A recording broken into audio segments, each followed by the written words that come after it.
This is a video for AQA Mechanics, Circular Motion Section 2.3, Motion of a Conical Pendulum with two strings attached. So in a previous video we looked at the conical pendulum with one string.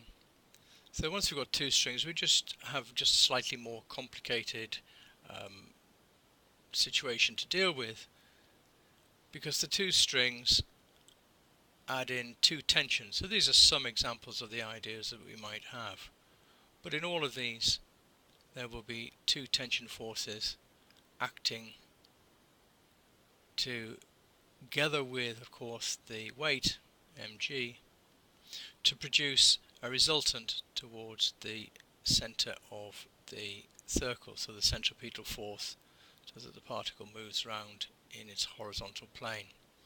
So in all cases then, two tension forces T1 and T2 adding together to produce the centripetal force, and of course don't forget that the other force that is in there is always going to be mg, the weight. So let's look then at an example of this in practice. So here we have a particle of mass 0.6 kilograms. So let's get that onto our diagram straight away. 0.6 multiplied by g newtons is the weight. And we've got two strings attached at A and B, where B is obviously vertically below A. So that the tensions, we could call them T1 and T2,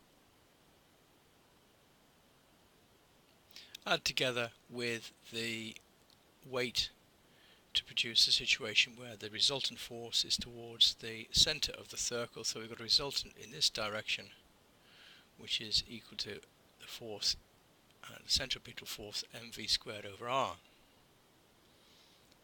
So we're asked to find the acceleration of the particle P and the tension in each string. Now to do that we're going to need to resolve forces. So the first thing we need to look at is, well, what's the radius of the circle that P is moving in? We can see that if we've got 0.4 and 0.5 in a right angled triangle, well, this is a 3, 4, 5 triangle, so that BP must be equal to 0.3 meters. So the radius of the circle R is equal to 0.3 meters. Therefore, we can see from our diagram that sine alpha, when we come to use it in our resolving, must be 0.3 over 0.5. So sine alpha is equal to 3 over 5, or 0.6, and cosine of alpha must be 4 over 5, or 0.8.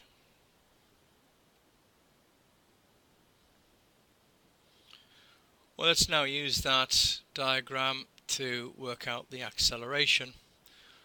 We know that the centripetal force F is equal to mv squared over r, or the acceleration is just equal to v squared over r, and therefore that must be equal to a value of 2 squared, the speed, divided by the distance of the radius, 0.3, which gives us a value of 4 over 0.3, or 40 over 3, and that is then meters per second squared. To work out the tensions, then we can resolve vertically and horizontally. First of all, resolving vertically, we can see that T1 cosine of alpha must be equal to 0.6 g,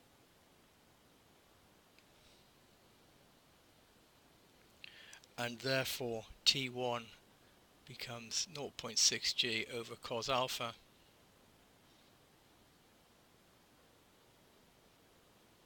so that's 0.6 over 0.8 multiplied by g, which turns out to be, to two decimal places, 7.35 newtons. Resolving horizontally, towards the centre of the circle, we know that then the value of T2 plus T1 sine alpha must be equal to the mass multiplied by the acceleration, so that's 0.6 multiplied by the acceleration a. We know all of those values, and if you substitute those into there, then T2 is equal to 0.6 multiplied by the acceleration 40 over 3 and minus T1, which is 7.35 multiplied by sine alpha multiplied by 0.6, and that turns out to be 3.59 newtons. And there again, just written out nice and neatly. So that's the end of this video, and in 2.4 we'll be looking at horizontal motion, this time on a sloping surface.